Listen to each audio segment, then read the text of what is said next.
Do you think the studios are encroaching more on your freedom as a director? They're trying to. They're always trying to. But I feel that the more and more I'm successful at doing what I do, how I do it in my way, Mm. the more power it gives me as an artist. Yeah, I'm an artist, but I'm also a businessman. I have to make pictures that actually make revenue in order to Mm. continue to do pictures. But you have to do it in a way in which is very interesting and keeps the audience actively participating in it. You've objected recently to the way the studios have made films sort of primarily about the African American experience. Yes, in my article, Well, which I terrific did. article in the Yeah, yeah, Hollywood Reporter, yeah, by the yeah, way. I mean, if any of you want to read it, it's a fantastic piece of writing yeah. where you say very bluntly there's a sort of latent racism. Yeah, because they want black people to be what they want them to be, and nobody is man enough to go and say that. They want black people to be who they want them to be, as opposed to what they are. You know what I mean? Like the black films now, so-called black films now, are they're great. They're great films, but they're just product. They're not moving the bar forward creatively or anything. What? It's just not like It's not that you have to say something or you have to make an important movie. We're in the entertainment business. We're in the business where we got as many butts in the seats and get people excited on Friday, Saturday, and even come out Sunday to see the picture. And then even after that, they gotta want to buy it. They gotta want to order it, push a button, and get it. But you don't do that unless you can pull someone's emotions in. Like unless you get really specifically, unless you're specific culturally to the point that it becomes universal. Mm-hmm. When you try to make it homogenized, when you try to make it appeal to everybody, then you don't have anything that's special. You know what I mean? Yeah. Boys in the Hood wasn't made for everybody. Mm-hmm. It was made for like a young black audience that buys hip hop records. But I knew that as if I got as universal as possible, it would cross over. And I still hold to that kind of thing. You know what I'm saying? Like, Mm. Francis Ford Coppola was the right person to do The Godfather because he had an Italian American background. Mm-hmm. Woody Allen, his early pictures that he, that were basically like, his Upper East Side nebbish Jewish guy, right? Unless you're from that environment, you couldn't really totally appreciate Mm. those films, right? But even if you aren't from those environment and you don't get all the jokes, you love it.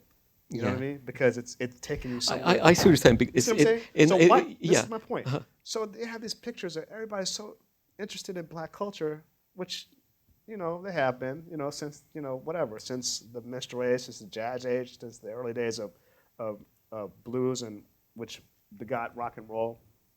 But they ain't letting the black people tell the stories.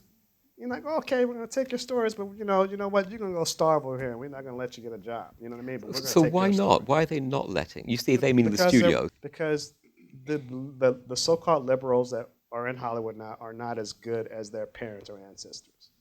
They feel that they're not racist I like because the audience reaction. because they're not Oh wow. racist. They're not racist. They grew up with hip hop, so you can't be racist. We, j- I like Jay-Z, Mm. but that don't mean I gotta give you a job. Mm. You see what I'm saying? Mm.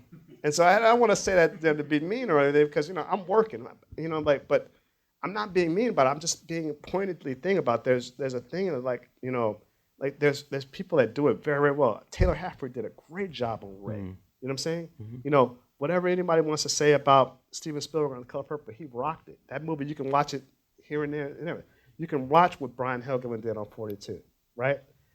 But those people also had a respect, and they also had people who were African American behind the scenes who were allowed to give opinions to But to you've make it to make it you've special. You you've see what just I'm saying? defined the people who isn't this aren't you contradicting your point? You're saying these No, guys did a good job. they did a good job because they have respect for the thing. They didn't do anything and say, "I'm going to tell a story, and I'm not going to give nobody black a job." See what I'm saying? That's a difference. There's a lot of films that are doing that are doing it in a bubble, and they're not holding to what the American tenet is about what this is about a multi-ethnic culture and opportunity for all. Mm. Right?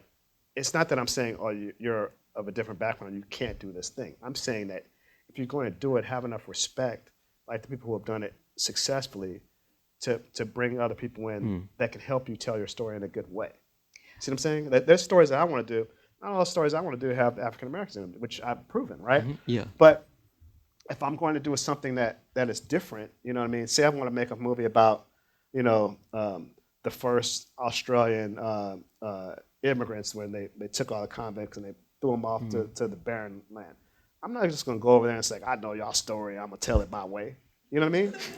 And that's what a lot of these people are doing. When you wrote that You article, know? what did they call you? Did people respond to Oh, you? my friends called me, and other people say, "Oh, he has enough nerve to say this stuff and that." This, and I was like, some people said, but other people who were friends of mine and not all, they didn't have to be black. They were people who were able to say, "Yeah, I get your point." You know what I mean? Like, what do we got to do?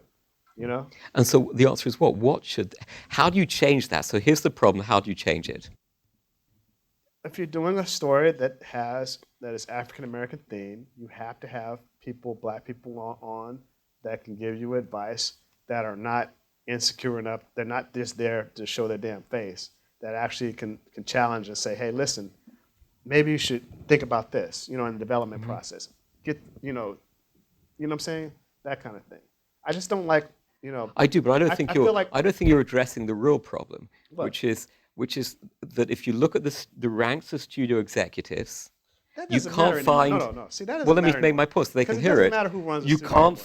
You can't find black executives in the studio That doesn't ranks. matter anymore because you got a lot of black executives at the studios who are afraid to give their real opinion about what black culture is, Do and you? they don't know. There's a whole lot of black people who work in that studios that don't need to be there. Okay, because they're like they won't. If I give them the best thing possible, they're scared to give it to somebody because they'll be like, well, there's no Stephanie and Lanes. Like Stephanie Yeah. Lane to get Boys in the Hood made, kicked and screamed to get it made. Those people don't exist anymore, whether or not they're black, white, or whatever. So we're not going to. What doesn't exist is financial infrastructure for people, and not necessarily black or whatever, just people with different visions to be able to do, different types of work.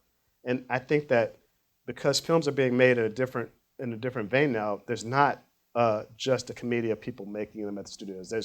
There's people films are being made outside out the certain norm. People are putting together financing.